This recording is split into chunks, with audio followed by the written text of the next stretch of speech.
I want to bring to your attention a wonderful column from the weekend's Australian. Now, if you're not reading the Australian, yes, I write for the Australian too, but you really got to read it for wonderful writing like this and plenty more. Under the heading "COVID scaremongering has been first class," Steve Waterson turned his elegant pen and his razor wit against the politicians and officials who style themselves as saviours by scaring us half to death. Waterson wrote that we're in a 50 Shades of Grey scenario, or perhaps a Tarantino film. State premiers have us handcuffed to a chair and are repeatedly punching us in the face with one hand, then applying a soothing balm with the other, saying, "Look what you made us do." Half the population are now imprisoned in their homes, not because of the tiny numbers of COVID cases, but because of the brutal overreach by the moronic authorities who can conceive of no other way of dealing with them. Strong stuff, but just a sample. Steve joins me now. Steve, the first thing you attack in this piece is the frightening language use that our politicians are giving us every day. Yeah, it's been quite entertaining, I think, hasn't it? Borders are slammed shut, they're not closed. The case numbers explode or boom or rage. Everything is the scariest ever. We've even had the Premier here saying that a few weeks ago that it was the scariest moment of the pandemic so far. And you just wonder how terrified these people can eventually get. Yeah, and you point out also we're forever giving these comparisons to third world countries where there's massive populations, terrible health systems and no vaccines. Yeah. No, they're talking about, looking at, of course, the awful scenes in India and Indonesia, people on stretchers outside the hospitals. But nobody seems to acknowledge that we have 8 times as many beds per capita as somewhere like India. It's quite alarming to make those comparisons. They have health systems where, quite frankly, you wouldn't want to go and have an ingrown toenail dealt with. It's, these are proper third world countries, and the comparisons are, to my mind, simply there to ramp up the fear.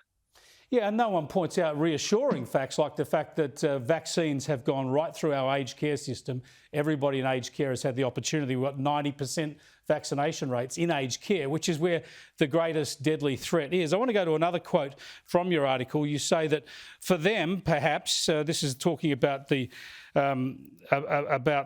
lack of reassurance that we get from our politicians, the frightening language, but for them perhaps, but some of us live in the real world where life comes with no guarantees. There are elderly people reading this newspaper who will not wake up tomorrow. Today is their last day on earth, and it has been wasted by a government that forbade this weekend's visit from the grandchildren. There are fading cancer victims who will now die alone, whose governments have denied them that last chance to hold a loved one's hand, although they'd whisked them enthusiastically into the grave under an assisted dying law. Now, that is powerful stuff and so true. We've seen so many examples of this, Stephen, and you've experienced this in your own life. Yeah, well, yes, my father, he was sick, he was 88, but he was perfectly lucid.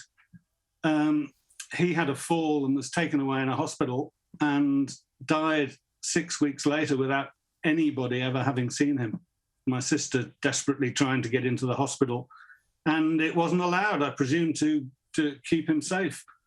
And he was a man who was hugely gregarious and said very early on in this that he was old. He knew he'd pretty well reached the end of his innings, and he wanted to spend his last couple of months with his family. And my view has been right from the start of this that is not a decision that any politician should be taking for a human being. We have robbed people of all of those precious moments that you have as milestones from the cradle to the grave, not just trivial things like birthdays and gap years and school formals, but weddings and births and funerals and sitting at the bedside of somebody who's dying and giving them that last comfort. These are tribal things since humans first evolved. Those have been traditions that run through every culture and every religion, and they are not something that a politician should be able to say you're not doing. These are risks that people can take themselves. I completely understand if people are frightened of the virus. I would respect their right to be protected right from the start. I've been saying, I know you have, and lots of others have, that we protect the sick and the vulnerable, and you can include them, the frightened. They can stay at home, they can be taken care of, they can be fed, they can have everything catered for them. But why does anybody else have to stay at home? A lockdown is basically making everybody else do what the frightened and the sick and the vulnerable would be doing anyway. Yeah, I just don't get it. I think you're so right. So many of these should be personal decisions, control the public risk, but for those personal moments, as you so eloquently describe, but that's a personal decision as to what the risks and the rewards are. Now, you also hone in on this mysterious medical advice upon which so much is based, but we are never allowed any insight into it. And you're right, governments pay millions of our dollars to generate this information. The suspicion remains that if there were any evidence that their virus containment strategy is sensible and proportionate, they would be ramming the data down our throats. Maybe it's too complex for the man in the street to understand, although if Dan Andrews can get his head around it, I think one or two of us might give it a go. It's a lovely touch, but this is the point. We want to see this stuff. Where is this so-called medical advice? Yeah, well, I mean, we have the cases. People are now encouraged to have tests. I was looking today at the latest figures, the official figures on how many tests we've had in Australia. They've just about hit 23 million. Now, each test costs $100. So you're looking at $2.3 billion of tests so far to produce a tiny number of cases. And then even when we have the cases called out, we're not told how sick they are. We're told that people are infectious in the community, but what that suggests to me is that they don't know they have it.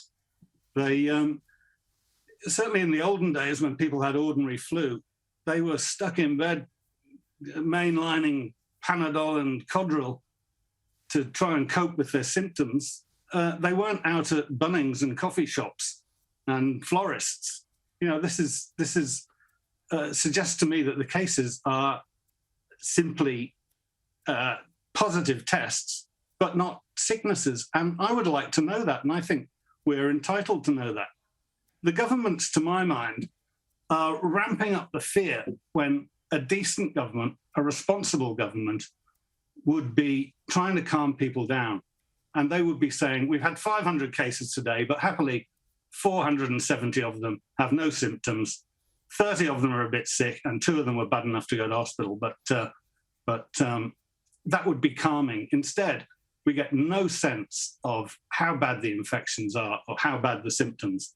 And I think it's irresponsible scaremongering. Steve Waterson, thanks so much for joining us. I appreciate it. My pleasure, Chris. Thank you.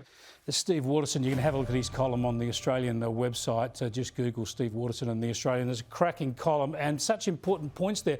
Be transparent with us. Trust us with the information. Don't try and scare us. We know the coronavirus is dangerous, but be open with all the facts. I think that's the least we deserve.